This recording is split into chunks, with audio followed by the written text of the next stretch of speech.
Hello aspirants, welcome to Rudraj learning platform. कैसे हैं आप सभी लोग?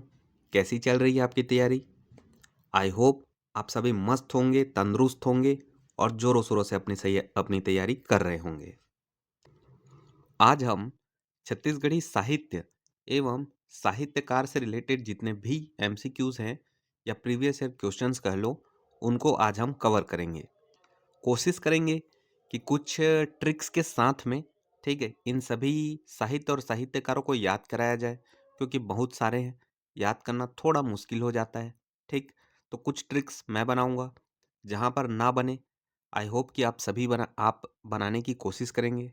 ठीक है, तो चलिए फुल ऑफ एनर्जी के साथ में वीडियो की शुरुआत करते हैं। शुरू करने से पहले आप सभी से रिक्वेस्ट है कि चैनल को सब्सक्राइब कर लो, वीडियो को लाइक कर लो और दबाकर अपने दोस्तों के बीच शेयर कर दो। ठीक है, चलो सीधे क्वेश्चंस की ओर आते हैं। पहला क्वेश्चन है, राम प्रताप बुक के रचयिता कौन है? ऑप्शन है ए गोपाल चंद्र, बी माखन चंद्र, सी गोपाल चंद्र और माखन चंद्र, डी भास्कर भट्ट, ई इनमें से कोई नहीं। करेक्ट आंसर हो जाएगा ई इनमें से कोई नहीं।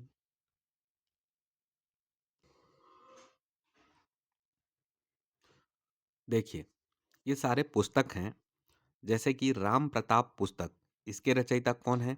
गोपाल चंद्र मिश्र एवं माखन मिश्र।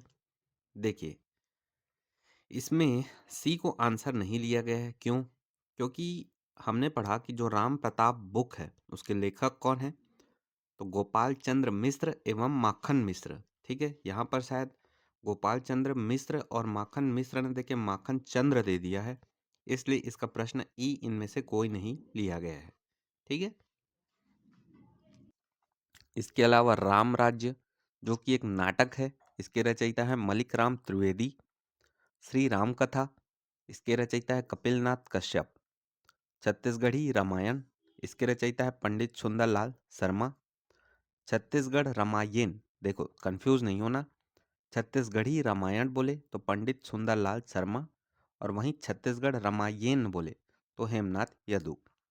रामस्वमेघ, बाबू रेवाराम। रामायण सार संग्रह, गंगाधर मिश्र। वहीं पंचामृत रामायण, जगन्नाथ प्रसाद भानु। अब देखिए, सिंपली याद करने बैठेंगे तो थोड़ा टाइम लग जाता है। ठीक, तो हम कुछ ट्रिक बनाने की कोशिश करते हैं। ठीक, ताकि एग्ज़ाम में एकदम एग्जैक्टली तो याद नहीं आएगा, लेकिन चार ऑप्शन देके आप क्रैक कर पाएंगे कि हाँ, चारों में से ये तीन नहीं है, ये आंसर होगा। ठीक, चलो देखते हैं। देखिए, राम प्रताप, तो राम का एक प्रतापी रूप और कौन सा है? गोपाल का, अर्थात भगवान कृष्ण का। ठीक है, जो कि माखन बहुत पसंद करते हैं। ठीक, याद रखिएगा, राम का प्रताप रूप और क्या है? तो गोपाल, और वहीं गोपाल जी माखन बहुत पसंद करते हैं, इसलिए राम प्रताप पुस्तक के रचयिता कौन है? गोपाल चंद्र मिश्र एवं माखन मिश्र। ठीक, सरनेम भी याद रखना, गोपाल चंद्र मिश्र और माखन मिश्र। इसके अलावा देखिए, राम राज्य, जो कि एक नाटक है, इसे कैसे याद करेंगे? तो देखिए, राम के राज्य में मालिक कौन होगा? खुद राम न होंगे? तो बस ऐसे ही याद रखो कि राम के राज्य में मालिक कौन होगा? खुद राम, इसलिए राम राज्य के रचयिता मलिक राम त्रिवेदी। ठीक, आई होप याद रहेगा। राम के राज्य में मालिक कौन होगा? खुद राम जी, अर्थात मलिक राम जी। ठीक, तो राम राज्य के रचयिता मलिक राम त्रिवेदी। ठीक, अगला देखते हैं, श्री राम कथा। तो देखो, ऐसे याद कर लो कि आज जो कपिल शर्मा है ना, एक टाइम पे ना कपिल राम की कथा सुनाते सुनाते थकता नहीं था। ठीक है, बस याद रखना, आज जो कपिल शर्मा है आज इतना फेमस क्यों हुआ? क्यों? क्योंकि वो एक टाइम पे राम की कथा सुनाते सुनाते थकता नहीं था। ठीक है, तो बस ऐसे ही याद रखो कि श्री राम कथा कौन? तो कपिलनाथ कश्यप। ठीक, एकदम एग्जैक्टली नहीं मैच होगा, लेकिन एग्जाम में याद आ जाएगा अगर आप स्टोरी याद रखेंगे। ठीक है, कि कपिलनाथ शर्मा आज इतना फेमस होने से पहले राम की कथा सुनाते सुनाते थकता नहीं था। ठीक, इसलिए आज वो इतना फेमस हुआ। बस यहीं से याद रखो कि जो श्री राम कथा है उसके रचयिता कौन है, तो कपिलनाथ कश्यप। ठीक। अगला देखो, छत्तीसगढ़ी रामायण कौन लिखा है, पंडित सुंदरलाल शर्मा। तो देखिए, रामायण अपने आप में ही इतना बड़ा ग्रंथ है, ठीक है, लेकिन छत्तीसगढ़ के निवासियों के लिए छत्तीसगढ़ी रामायण बनाकर उसको और सुंदर बना दिया। किसने? पंडित सुंदरलाल शर्मा ने। याद रखना, रामायण को छत्तीसगढ़ी रामायण बनाकर और सुंदर किसने बनाया, तो पंडित सुंदरलाल शर्मा ने। बस ऐसे ही याद रखिए। इसके बाद देखिए, छत्तीसगढ़ रामायण। तो येन देख के सीधा आप ही लगाना यदु। येन से यदु। छत्तीसगढ़ रामायण, येन से यदु, तो हेमनाथ यदु। ठीक है। इसके अलावा देखिए, राम अश्वमेघ। तो देखो, राम अश्वमेघ अगर आप संधि विच्छेद करोगे तो क्या आएगा, राम अश्व और मेघ। अश्व मतलब होता है घोड़ा। ठीक। तो सर आप यूँ समझ लो कि आपने एक घोड़ा पाल के रखा है जिसका नाम आपने क्या रखा है, बाबू। देखा होगा हमारे यहाँ बाबू, सोना, ये सब कॉमन नाम है। ठीक है। तो आप समझ लो, ठीक, कि राम ने या आपने या जिन्होंने भी एक घोड़ा पाल के रखा है, अश्व, जिसका नाम क्या है, बाबू। बस ऐसे ही याद रख लो, या आप ऐसे भी याद कर सकते हो कि राम का अश्व जिसका नाम था बाबू। ठीक। तो राम अश्वमेघ बाबू रेवा राम। ठीक है। इसके बाद देखिए, रामायण सार संग्रह, इसे कैसे याद करें, तो बस ऐसे ही याद करो कि रामायण का सार कौन थे, भगवान राम खुद। ठीक। वैसे ही एक शक्तिमान सीरियल था, उसका सार कौन था, तो गंगाधर। याद रखना, रामायण का सार खुद भगवान राम और शक्तिमान का सार गंगाधर। बस ऐसे ही याद रख लो स्टोरी कि रामायण का सार जो है खुद राम भगवान थे, वैसे ही शक्तिमान जो सीरियल आता था एक टाइम पे, उसका सार क्या था, तो गंगाधर। ठीक है। इसके अलावा एक बात और याद रखना, इसके अलावा यही जो गंगाधर जो कि शक्तिमान बनता था, यह अपने कौशल का उपयोग बड़े आनंद से करता था। इस कहानी को भी याद रखना, आगे चलकर मैं बताऊंगा कि आखिर ये कौशल और आनंद का ट्रिक कहाँ पर बन रहा है। ठीक है। याद रखिएगा, रामायण का सार राम भगवान, शक्तिमान का सार गंगाधर, और यही गंगाधर जो है जो कि शक्तिमान बनता था और अपने कौशल का उपयोग बड़े आनंद से करता था। ठीक। अगला ट्रिक देखिए, पंचामृत रामायण, इसे कैसे याद करेंगे, तो उड़ीसा का एक मंदिर है, भगवान जगन्नाथ का मंदिर, जो कि पूरी उड़ीसा में स्थित है। यहाँ पर यूँ मान लो कि प्रसाद के रूप में पंचामृत दिया जाता है। ठीक। तो बस ऐसे ही याद रखो, पंचामृत रामायण, पंचामृत कहाँ पर मिलता है, जगन्नाथ मंदिर में, अर्थात उसके रचयिता कौन हो गए, जगन्नाथ प्रसाद भानु। आई होप सभी ट्रिक्स आपको याद रहेंगे। फिर से रिपीट करते हैं, चलिए। राम का प्रताप, राम का एक और प्रतापी रूप कौन सा था, गोपाल जी का। और गोपाल जी को क्या पसंद है, माखन। तो राम प्रताप के क्या होगा रचयिता, गोपाल चंद्र मिश्र एवं माखन मिश्र। फिर देखिए, राम के राज्य में मालिक कौन होगा, राम, इसलिए राम राज्य के रचयिता मलिक राम त्रिवेदी। श्री राम कथा, कपिलनाथ जो कपिल शर्मा है, तो कपिल शर्मा शो के फेमस होने से पहले राम की कथा सुनाते सुनाते थकता नहीं था। ठीक। तो श्री राम कथा, कपिलनाथ कश्यप। छत्तीसगढ़ी रामायण, रामायण को छत्तीसगढ़ी रामायण बना के पंडित सुंदरलाल शर्मा ने उसे और सुंदर बनाया। बस तो वैसे ही याद रखो कि छत्तीसगढ़ी रामायण, पंडित सुंदरलाल शर्मा। फिर देखिए, छत्तीसगढ़ रामायण, येन से मैंने क्या बताया, सीधा येन देखना, तो यदु, येन यदु। छत्तीसगढ़ रामायण, हेमनाथ यदु। राम अश्वमेघ, राम के अश्व का क्या नाम था, बाबू, तो बाबू रेवाराम। रामायण सार संग्रह, रामायण का सार राम भगवान, शक्तिमान का सार गंगाधर, और यही गंगाधर अपने कौशल का उपयोग बड़े आनंद से करता था। तो रामायण सार संग्रह का रचयिता कौन हो गए, गंगाधर मिश्र। इसके इसके बाद पंचामृत रामायण, तो पंचामृत कहाँ मिलता है, पुरी के जगन्नाथ मंदिर में। तो पंचामृत रामायण के रचयिता कौन हो गए, जगन्नाथ प्रसाद भानु। अब देखिए, ऐसे ही ट्रिक से आगे आप कैसे क्वेश्चन बनाएंगे देखते हैं। अगला प्रश्न देखिए, छत्तीसगढ़ी उपन्यास चंदा अमृत बरसाइस के लेखक कौन है? ए शिवशंकर, बी बंशीधर पांडे, सी कृष्ण कुमार शर्मा, डी लखनलाल गुप्त, ई इनमें से कोई नहीं। करेक्ट आंसर हो जाएगा डी लखनलाल गुप्त। अब देखो इसे कैसे याद करेंगे। चांदनी चंदा अमृत बरसाइस, तो बस ऐसे समझ लो कि चांदनी रात थी, ठीक, खूब बारिश हुई अमृत की, ठीक। अब आपको पता होगा, आपने भी बहुत देरी तक कभी ना कभी तो भीगा होगा लाइफ में। तो लाइफ में मतलब कभी ना कभी भीगा होगा। जब हम बहुत देरी तक भीगते हैं ना, तो हमारी आंखें क्या हो जाती है, लाल, ठीक है। तो बस ऐसे ही याद रखना, चंदा हा अमृत बरसाइस, और ज़्यादा ही भीग डाले में है और आँखी हो गए लाल, ठीक। तो करेक्ट आंसर क्या हो जाएगा, डी लखनलाल गुप्त। बस याद रखना, चंदा अमृत बरसाइस, आँखी हो गए लाल, लखनलाल गुप्त, ठीक है। और देखिए इसके अलावा लखनलाल गुप्त की और पुस्तकें, समझौती के बेरा, बेटी के मंसूबा और बर की खोज, सरगले डोला आइस, हाथी घोड़ा पालकी, चंदा अमृत बरसाइस, सोनपान, सुरता के सोन किरण, सुआ हमर संगवारी और गोठ बात, ठीक। इन सभी पुस्तकों को याद रखना, हो सकता है फ्यूचर में पूछा जाए। तो लखनलाल, और एक बार देख लीजिए कि लखनलाल गुप्त की और पुस्तकें कौन कौन सी है। समझौती के बेरा, बेटी के मंसूबा और बर की खोज, सरगले डोला आइस, हाथी घोड़ा पालकी, चंदा अमृत बरसाइस, सोनपान, सुरता के सोन किरण, सुआ हमर संगवारी, फिर गोठ बात। अगला प्रश्न देखिए, निम्नलिखित में से किस साहित्यकार ने छत्तीसगढ़ रामायण की रचना की? ए हेमनाथ यदु, बी सुंदरलाल शर्मा, सी बलदेव प्रसाद मिश्र, डी द्वारिका प्रसाद तिवारी।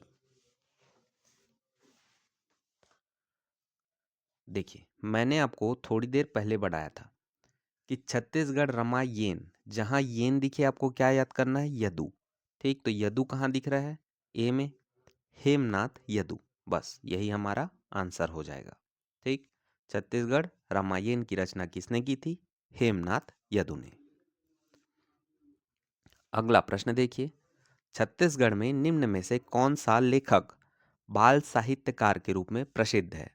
ए श्यामलाल चतुर्वेदी, बी लक्ष्मण मस्तूरिया, सी नारायण लाल परमार, डी बच्चू जांजगिरी, या ई इनमें से कोई नहीं।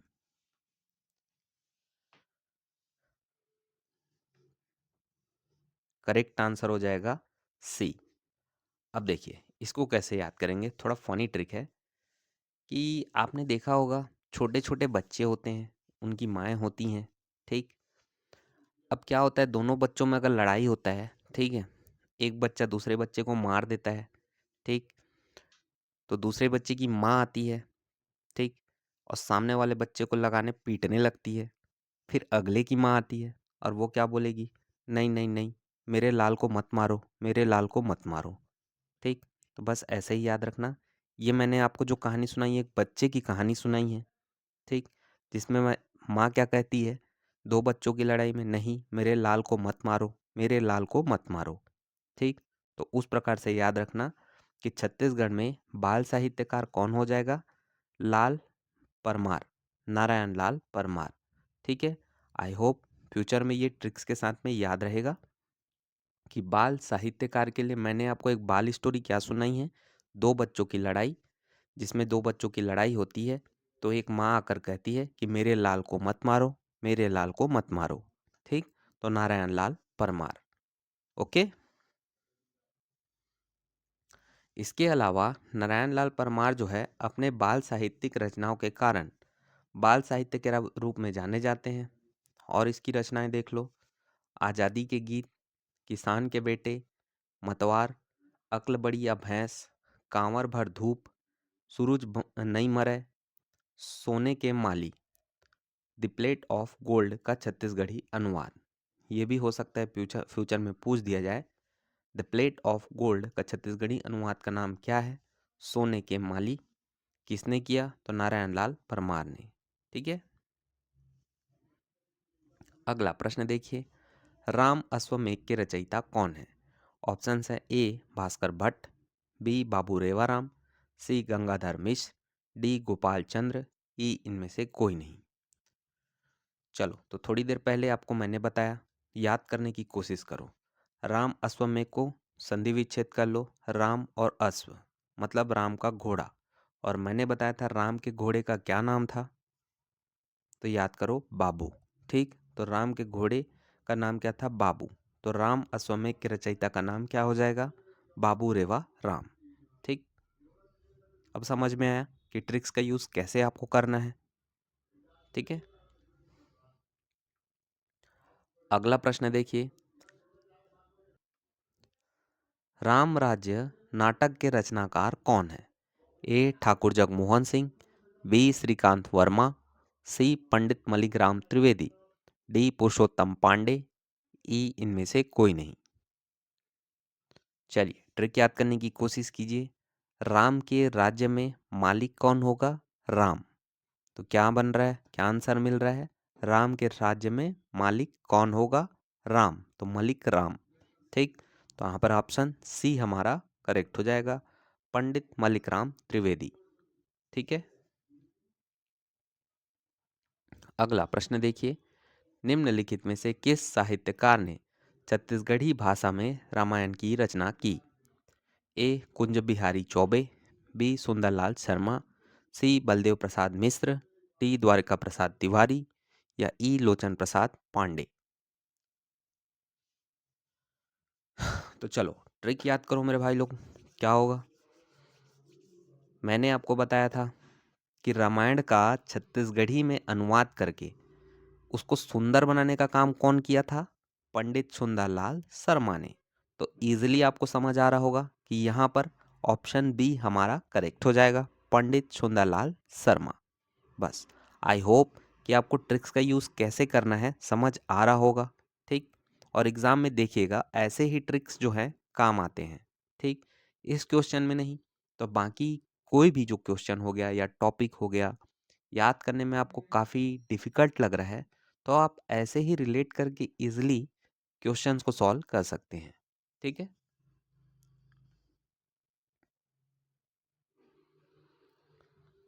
आगे देखिए, श्यामा स्वप्न उपन्यास के रचनाकार कौन है? ए ठाकुर जगमोहन सिंह, बी केदारनाथ ठाकुर, सी श्रीकांत वर्मा, डी नरेंद्र देव वर्मा, ई इनमें से कोई नहीं। करेक्ट आंसर हो जाएगा ए ठाकुर जगमोहन सिंह। अब देखो, श्याम स्वप्न से उठो, जागो बोलते हैं ना, जागो मोहन प्यारे सपने से उठो, तो बस ऐसे ही याद रख लीजिए कि श्याम स्वप्न से उठो, जागो मोहन प्यारे। ठीक, तो आंसर क्या हो जाएगा? श्यामा स्वप्न उपन्यास के रचनाकार ठाकुर जगमोहन सिंह। इजी था ना? ठीक है, अगला प्रश्न देखिए, कालिदास रचित मेघदूत का छत्तीसगढ़ी रूपांतरण किसने किया? ए सुंदरलाल शर्मा ने, बी शुक्लाल प्रसाद पांडे ने, सी बाबू रेवाराम ने, डी मुकुटधर पांडे ने, या ई इनमें से कोई नहीं। करेक्ट आंसर हो जाएगा डी मुकुटधर पांडे। अब देखिए, इसको याद करने के लिए मुकुटधर पांडे जी का जो ट्रिक है, याद करने के लिए मैं एक स्टोरी सुनाता हूँ। ठीक, अब देखिए, मेघदूतम, मेघ मतलब क्या होता है? बादल। तो समझ लो कि एक प्रकार से हो गया काला बादल। काला बादल जो कि एक बुराई का प्रतीक होता है। ठीक, तो काले बादल को या बुराई को, बुराई या बोल लो इसी को कुरीति, कुरीति को खत्म करने के लिए मुकुटधर पांडे जी मुकुट धारण करके आते हैं और इन सभी बुराइयों को, कुरीतियों को खत्म करते हैं। क्यों? क्योंकि उनका हृदय बहुत महान था। ठीक, अब देखो, उन्होंने जो ये बुराई, बुराई मतलब छाया। ठीक, एक प्रकार से यहाँ पर आप रिलेट कर पा रहे होगे कि जो छाया, देखो बादल छाता है। ठीक, बादल छाता है तो नीचे छाया छा जाता है ना। ठीक है, तो इसी छाया को, बुराई को, कुरीति को खत्म किसने किया? मुकुटधर पांडे जी ने, मुकुट पहन के।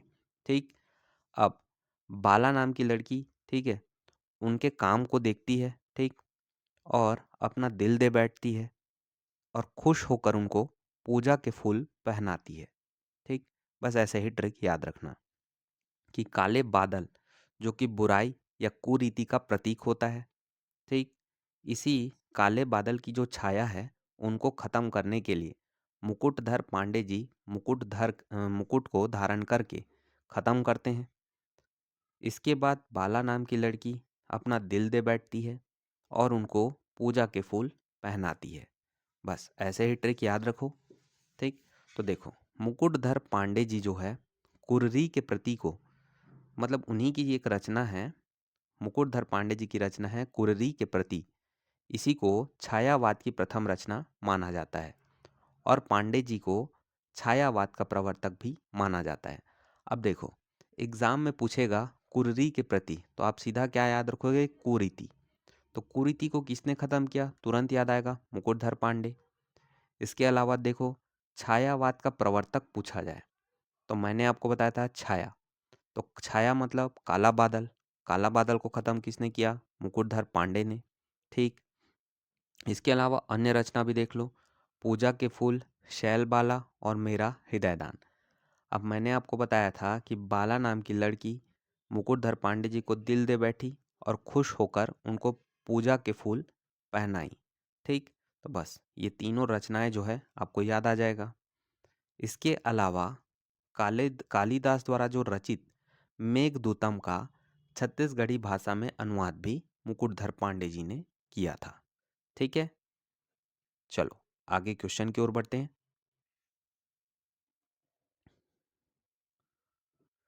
महाकवि कालिदास जी ने सरगुजा के रामगिरी या रामगढ़ की पहाड़ी पर अपना प्रसिद्ध कृति मेघदूतम की रचना की, जो संस्कृत भाषा में है, जिसका मुकुटधर पांडे जी द्वारा छत्तीसगढ़ी भाषा में रूपांतरण किया गया था।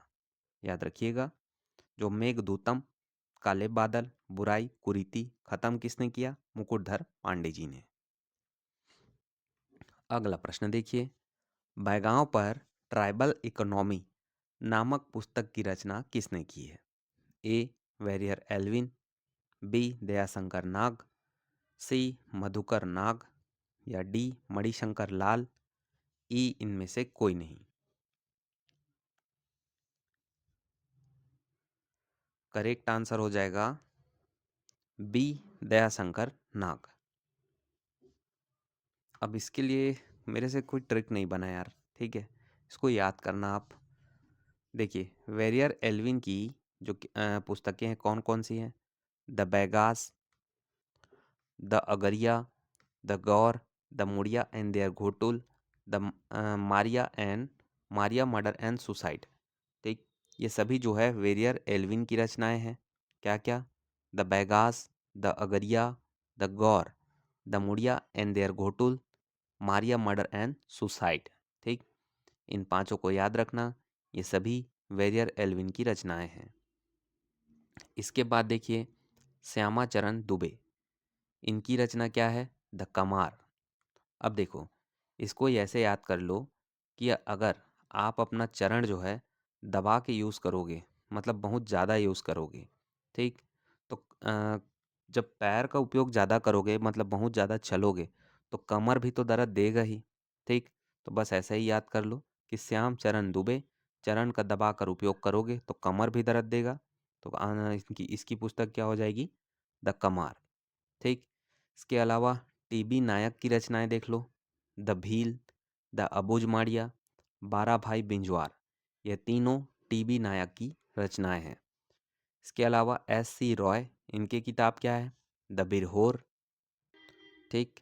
इसके बाद दयाशंकर नाग, इन्हीं की रचना है द ट्राइबल इकोनॉमी।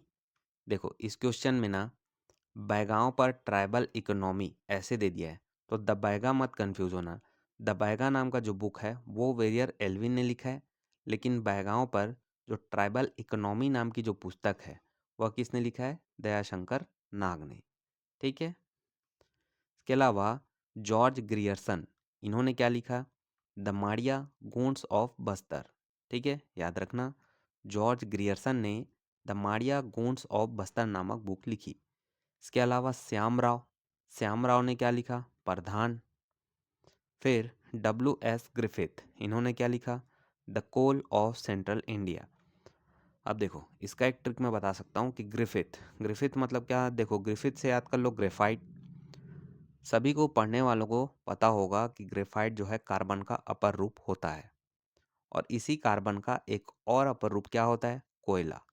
ठीक, तो बस ऐसे ही याद रखो कि W.S. ग्रिफिथ, ग्रिफिथ से the Kol of central India.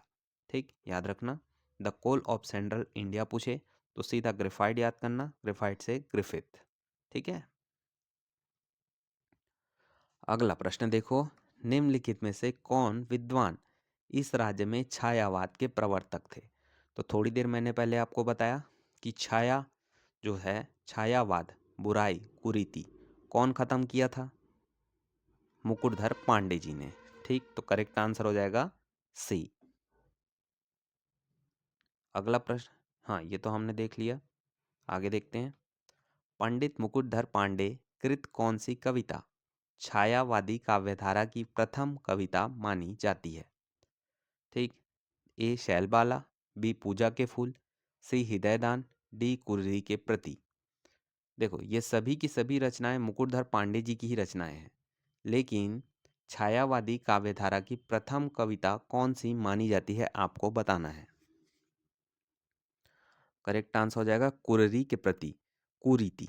कुरीति को याद करना, कुरीति से याद करना कुररी के प्रति, कुरीति से कुररी के प्रति। कुरीति को किसने खत्म किया? मुकुटधर पांडे जी ने। ठीक है। अगला प्रश्न देखिए, हिंदी काव्य में छायावाद के प्रवर्तक छत्तीसगढ़ से कौन से कवि थे? तो ये हमने पढ़ लिया, आंसर हो जाएगा मुकुटधर पांडे जी। अगला प्रश्न, काव्य में छत्तीसगढ़ शब्द का प्रयोग करने वाले कवि दलपत राव किस रियासत से संबंधित थे? ए बस्तर, बी कवर्धा, सी खैरागढ़, डी छुईखदान, ई इनमें से कोई नहीं। करेक्ट आंसर हो जाएगा सी खैरागढ़। अब देखो, इसको कैसे याद करेंगे, पहले और कुछ देख लेते हैं। कवि दलपत राव खैरागढ़ रियासत से संबंधित हैं, जो राजा लक्ष्मीनिधि राय के दरबारी एवं चारण कवि थे, जिन्होंने अपने साहित्य में प्रथम बार छत्तीसगढ़ शब्द का प्रयोग किया था। यह भी पूछा जाता है कि किन्होंने अपने साहित्य में पहली बार छत्तीसगढ़ शब्द का प्रयोग किया था? तो कवि दलपत राव जी ने। ठीक, इनकी रचना की प्रमुख पंक्ति है, लक्ष्मी निधि राय सुनो चित्त दे, गढ़ छत्तीसगढ़ में नगढ़िया रही। ठीक, अब देखिए याद कैसे करेंगे। खैरागढ़, खैरागढ़ को पता होगा खैर, खैर से क्या बनता है? खैरागढ़ से याद रखना खैर, खैर के ही छाल से बनता है कत्था। कत्था का उपयोग कहाँ पर होता है? पान में। और कभी भी जो पनवाड़ी होता है वो पान लेके आता है तो दल में पान लेके आता है, मतलब बहुत सारे पान लेके आता है दल में। ठीक, तो दलपत राव, बस ऐसे ही याद रखना कि दलपत राव बोले तो दल याद करना, पान, पान कहाँ से बनता है? खैर से, तो खैरागढ़, बस ऐसे ही याद रख लेना। अब देखो, इस पान को खरीदने के लिए तुमको क्या लगेगा? पैसा, पैसा मतलब लक्ष्मी। ठीक, तो जो खैरागढ़ रियासत के राजा कौन थे? लक्ष्मी निधि राय, उन्हीं की ये दरबारी कवि थे। तो बस आई होप फ्यूचर में याद रहेगा।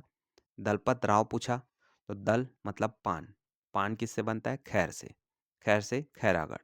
ठीक, तो दलपत राव खैरागढ़ रियासत से संबंधित थे, जो राजा लक्ष्मीनिधि राय के दरबारी कवि थे। ठीक है, और इन्होंने ही अपने साहित्य में पहली बार छत्तीसगढ़ शब्द का प्रयोग किया था। ओके, आगे देखते हैं।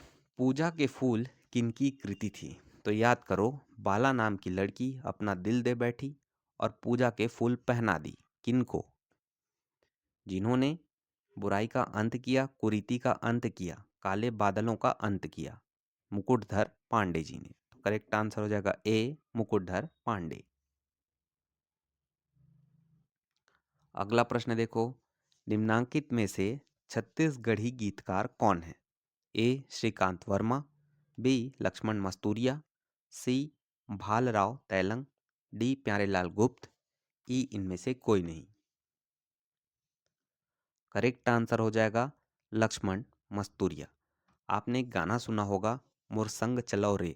ठीक, ये गाना जो है वह लक्ष्मण मस्तूरिया के द्वारा ही दिया गया था। ठीक है, और इन्होंने मतलब इन्हें जो है गणतंत्र दिवस के मौके पे इन्हें अपना जो गायन है वह प्रस्तुत करने का मौका दिया गया था।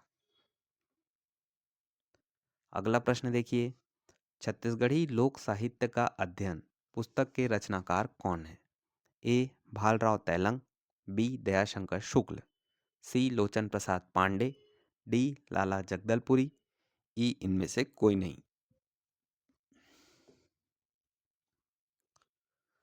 करेक्ट आंसर हो जाएगा बी दयाशंकर शुक्ल। छत्तीसगढ़ी लोक साहित्य का अध्ययन किसने लिखा? दयाशंकर शुक्ल ने। लोक साहित्य का अध्ययन किसने लिखा? त्रिलोचन पांडे ने। छत्तीसगढ़ी लोक जीवन और लोक साहित्य का अध्ययन किसने लिखा? शकुंतला वर्मा ने। और वहीं छत्तीसगढ़ लोक कथा किसने लिखा? तो विनय कुमार पाठक ने। देखो, इन चारों को अच्छे से याद रखना, कंफ्यूज बहुत करेगा ये। ठीक, छत्तीसगढ़ी लोक साहित्य बोला जाए तो दयाशंकर, फिर सिर्फ लोक साहित्य का अध्ययन बोला जाए तो त्रिलोचन पांडे। अब इसको ऐसे याद कर लो कि छत्तीसगढ़ी लोक साहित्य बोले, छत्तीसगढ़ी लोक साहित्य बोले तो किसने इसका अध्ययन किसने किया? हमारे दयाशंकर जी ने। अब यहाँ से अगर छत्तीसगढ़ी को गायब कर दिया जाए, लोक साहित्य का अध्ययन कर दिया जाए, छत्तीसगढ़ी गायब हो रहा है मतलब कुछ ना कुछ लोचा हो रहा है। ठीक, छत्तीसगढ़ लोक साहित्य के अध्ययन में छत्तीसगढ़ी को हटाकर अगर मान लो कुछ लोचा हुआ तो समझ लो ना, लोचन पांडे जी आ जाएंगे। तो लोक साहित्य का अध्ययन किसने किया? त्रिलोचन पांडे जी ने। फिर छत्तीसगढ़ी लोक जीवन और लोक साहित्य दोनों को मिला दिया गया, तब कौन आ गई? शकुंतला वर्मा जी। और छत्तीसगढ़ की लोक कथा किसने सुनाया? विनय कुमार पाठक जी ने। ठीक है, आगे देखिए, छत्तीसगढ़ी उपन्यास दियना के अंजोर के लेखक कौन है? ए Shivshankar Shukla, B Pardesi Ram Verma, C J R Soni, D Narayan Lal Parmar, E इनमें से कोई नहीं। करेक्ट आंसर हो जाएगा ए शिवशंकर शुक्ल। अब देखिए इसको कैसे याद करें,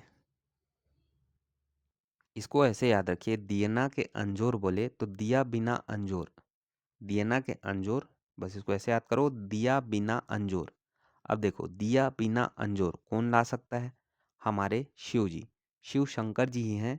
ठीक, हमारे भगवान शिव शंकर जी, जो कि दिया बिना अंजोर, अंजोर का मतलब पता होगा क्या होता है? उजाला। ठीक, तो दिया बिना अंजोर उजाला कौन ला सकता है? भगवान शंकर जी, शिव शंकर जी। ठीक है,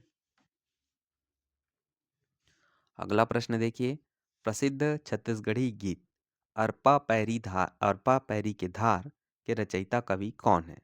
ए हरि ठाकुर, बी नरेंद्र देव वर्मा, सी भालचंद्र राव तैलंग, डी डॉक्टर हनुमंत नायडू, ई इनमें से कोई नहीं। ये तो इजी आंसर है, सभी को पता होना होगा या नहीं होगा तो होना चाहिए। ठीक, कि इसके रचयिता कौन है? नरेंद्र देव वर्मा जी। ठीक है, नरेंद्र देव वर्मा जी द्वारा अरपा पैरी के धार नामक गीत की रचना की गई। इसकी अन्य रचनाएं हैं सुबह की तलाश, सोन्हा बिहान, अपूर्वा, ढोला, मोला गुरु बनई लेते, ढोला मारू, दुनिया अठवारी बाजार रे, छत्तीसगढ़ी भाषा का उद्विकास। अब देखो, इसको भी देखो, इसको तो आप याद कर लेना कि नरेंद्र देव वर्मा जी अरपा पैरी के धार नामक गीत की रचना किए थे। ठीक, इनकी अन्य रचनाओं को कैसे याद करोगे? तो देखिए क्या होता है, नरेंद्र जी सुबह सुबह अर्थात बिहान बिहान, पता होगा बिहान का मतलब क्या होता है? सुबह। ठीक है, तो सुबह या बिहान में बाजार के लिए निकलते हैं। ठीक, अब अपूर्वा क्या करती है? उनको ढेला मारना चालू कर देती है। ढेला का मतलब होता है पत्थर। ठीक, अब ढेला मारना चालू कर देती है, तब सामने से एक बंदा आकर उसको बताता है, ये अपूर्वा को, कि अपूर्वा, तू जिसको ढेला मार रही है ना, वो साधारण आदमी नहीं है, उन्होंने छत्तीसगढ़ी भाषा का विकास किया है। ठीक। तो तब जाके अपूर्वा फिर इतनी ज़्यादा इम्प्रेस हो जाती है कि फिर नरेंद्र वर्मा जी को बोलती है कि आप मुझे गुरु बना लो। ठीक। फिर से बोलता हूँ, याद करना कि नरेंद्र वर्मा जी सुबह सुबह बिहनिया बाजार के लिए निकलते हैं। अपूर्वा नाम की लड़की उन्हें ढेला मारने लगती है। तब सामने से एक बंदा आकर उसे बताता है कि नहीं, नरेंद्र वर्मा जी कोई साधारण आदमी नहीं है जिसे तुम ढेला मार रहे हो। ठीक। उन्होंने छत्तीसगढ़ी भाषा का विकास किया है। तब जाके अपूर्वा हो जाती है इम्प्रेस और नरेंद्र वर्मा जी को बोलती है कि आप मुझे अपने गुरु बना लो। ठीक। तब यहाँ से ट्रिक देखिए। बिहान सुबह सुबह वह निकलते हैं, तो सुबह की तलाश और सोना बिहान कहाँ के लिए निकलते हैं? बाजार के लिए। तो दुनिया अठवारी बाजार रे। ठीक। फिर क्या होता है? अपूर्वा नाम की लड़की, ठीक, उनको ढेला मारने लगती है, तो ढोला मारू। तब कोई बंदा आके बताता है उनको कि नरेंद्र वर्मा जी साधारण आदमी नहीं है, उन्होंने छत्तीसगढ़ी भाषा का विकास किया है। तो इस रचना को याद रखना, छत्तीसगढ़ी भाषा का उद्विकास। फिर अपूर्वा खुश होके उनको बोलती है कि आप मुझे गुरु बना लो, मतलब मोला गुरु बना ही लेते। ठीक। बस नरेंद्र जी की इस स्टोरी को याद रखना। ठीक। सारी रचनाएं आपको याद आ जाएंगी। ओके। आगे देखो, छत्तीसगढ़ की पृष्ठभूमि में बनी फिल्म द लास्ट माइग्रेशन संबंधित है। ये करेंट अफेयर्स का क्वेश्चन है। ठीक। इसको याद रखिएगा। अभी तो इस टाइम पे शायद ही ये क्वेश्चन आएगा। ठीक। फिर भी देख लो कि जो द लास्ट माइग्रेशन हाथी पर बेस्ड फिल्म थी, ठीक, ये करेंट अफेयर्स पर आधारित थी। तो अभी वर्तमान में जितने भी छत्तीसगढ़ पर बेस्ड जितने भी फिल्म हो गए या डॉक्यूमेंट्री हो गए बनाए गए हैं, आप उनको देख कर जाइएगा। ठीक। उनसे क्वेश्चन पूछा जाएगा। अगला प्रश्न देखो, छत्तीसगढ़ी उपन्यास दियना के अंजोर के लेखक। तो अभी जस्ट थोड़ी देर पहले मैंने आपको बताया था कि दिया के बिना अंजोर कौन कर सकता है? मात्र भगवान शिव शंकर जी। ठीक। तो करेक्ट आंसर हो जाएगा बी, शिव शंकर शुक्ल।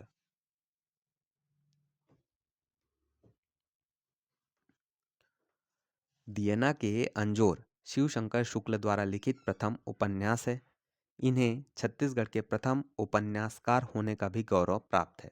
इस पॉइंट को भी याद रखना कि छत्तीसगढ़ के प्रथम उपन्यासकार सॉरी, छत्तीसगढ़ के प्रथम उपन्यासकार होने का गौरव किन्हें प्राप्त है? तो शिव शंकर शुक्ल जी को। इसके अलावा उनकी और भी रचना है, उनको याद रखना, मोंगरा और रधिया। ये दोनों रचना को याद रखना, मोंगना मोंगरा और रधिया। अब देखो दिया, अब इसको भी याद करने का मैं एक ट्रिक बता दे रहा हूँ। दिया बिना अंजोर। ठीक। अब देखो, दिया बिना अंजोर उजाला, इसी उजाले से ही ना दिन और रात होता है, मतलब मॉर्निंग होता है और रात होता है। ठीक। तो मॉर्निंग से याद रखना मोंगरा, रात रात से याद रखना रधिया। ठीक। तो यहाँ पर देखो मोंगरा रधिया थोड़ा थोड़ा रिलेट हो रहा होगा, मोंगरा से मॉर्निंग, रधिया से रात। ठीक। तो दिन और रात, ठीक, कहाँ से होता है? अंजोरा, अंजोर से ही, उजाले से ही होता है। ठीक। तो बस ऐसे ही याद रखना कि दिया बिना अंजोरा, मोंगरा और रधिया, ये सभी जो हैं शिव शंकर शुक्ल जी की रचनाएं हैं। ठीक है। अगला प्रश्न देखिए, कोशलानंद काव्य के रचयिता कौन है? ए गंगाधर मिश्र, बी बाबू रेवाराम, सी भास्कर भट्ट, डी केयूरभूषण, ई इनमें से कोई नहीं। थोड़ी देर पहले स्टोरी याद होगा, मैंने आपको बताया था कि छत्तीसगढ़ सार संग्रह, इसके लिए ट्रिक बताया था कि छत्तीसगढ़ का सार कौन है? सॉरी, छत्तीसगढ़ सार संग्रह नहीं, रामायण सार संग्रह। ठीक है। तो रामायण सार संग्रह के लिए मैंने क्या ट्रिक बताया था कि रामायण का सार कौन है? भगवान राम।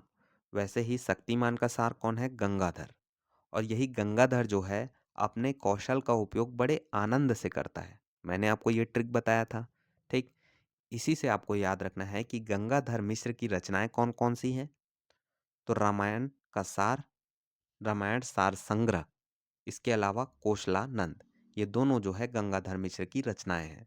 आई होप यह ट्रिक याद रहेगा आपको एग्जाम में। ठीक है। कोशलानंद हो गए और रामायण सार संग्रह हो गए। ये दोनों गंगाधर मिश्र जी की रचनाएं हैं। ठीक, तो यहाँ पर आंसर हो जाएगा ए। गंगाधर मिश्र, कोशलानंद एवं रामायण सार संग्रह की रचना है। अगला प्रश्न देखो। करम छढ़ा नामक नाटक के लेखक हैं। ऑप्शन है ए पंडित सुंदरलाल शर्मा, बी डॉक्टर खूबचंद बघेल, सी श्यामलाल चतुर्वेदी या डी गोपाल चंद्र।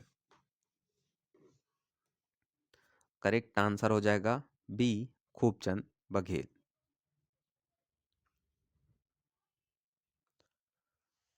अब देखिए इसे कैसे याद करें। तो देखो, बस ऐसे याद कर लो कि हर माँ अपने बेटे को क्या बोलती है कि लेड़गा सन झन कर। ठीक है, ज़्यादा ऊंच नीच झन कर, नहीं तो छड़िए छड़ी पढ़ी तोला। काला से पढ़ी। मान लो कि वहाँ पर एक पुलिस वाले रहता था। उस पुलिस वाले का नाम क्या था? जनरल सिंह। याद रखिए, पहले देखा होगा, पहले के टाइम पे, अंग्रेज के टाइम पे जनरल जनरल सब लिखा जाता था, सभी सिपाही हुआ करते थे। ठीक है, तो बस वैसे ही याद कर लो कि माँ बोलती है कि बेटा ते लेड़गा गिरी झन कर। ठीक है, ज़्यादा ऊंच नीच झन कर, नहीं तो छड़िए छड़ी मारी तोला। कौन हा? जनरल सिंह हा। ठीक, याद बस वैसे ही याद रखिए। ठीक, और कतना मारी? खूब मारी, ऐसे भी याद कर लो। ठीक, कि माँ बेटे को बोलती है कि लेड़गा सन झन कर, ऊंच नीच झन कर, नहीं ता जनरल सिंह ना छड़िए छड़ी खूब मारी तोला। ठीक है, बस ऐसे ही याद कर लो। ठीक, तो डॉक्टर खूबचंद बघेल खूब मारी क्या क्या रचना हो गई? करम छढ़ा, छड़ी पड़ेगा। ऊंच नीच नहीं करना है, छड़ी पड़ेगा, खूबचंद बघेल। लेड़गा मत बनो, खूबचंद बघेल। बेटवा बिहाव, ठीक है, तो बेटा को सुझाव दे रही है उसकी माँ, खूबचंद बघेल। जनरल सिंह, जनरल सिंह मारता है। ठीक है, तो डॉक्टर खूबचंद बघेल। ये डॉक्टर खूबचंद बघेल की रचनाएं हो गई। ठीक, चलो, चलिए आज का सेशन को यहीं पर ख़त्म करते हैं। ठीक, आगे जितने भी एमसीक्यूज़ हैं, ट्रिक्स बना के अगले क्लास में बनाए जाएंगे। ठीक, आगे बढ़ने से पहले आप सभी से रिक्वेस्ट है कि यार मेहनत लग रहा है काफ़ी ट्रिक बनाने में, वीडियो बनाने में। ठीक है, और सभी कुछ। ठीक, तो आपसे रिक्वेस्ट है कि चैनल को सब्सक्राइब करो, वीडियो को लाइक करो, सपोर्ट करो। ठीक है, चलिए मिलते हैं नेक्स्ट वीडियो में। Thank you for watching. तैयारी करते रहना। Bye bye.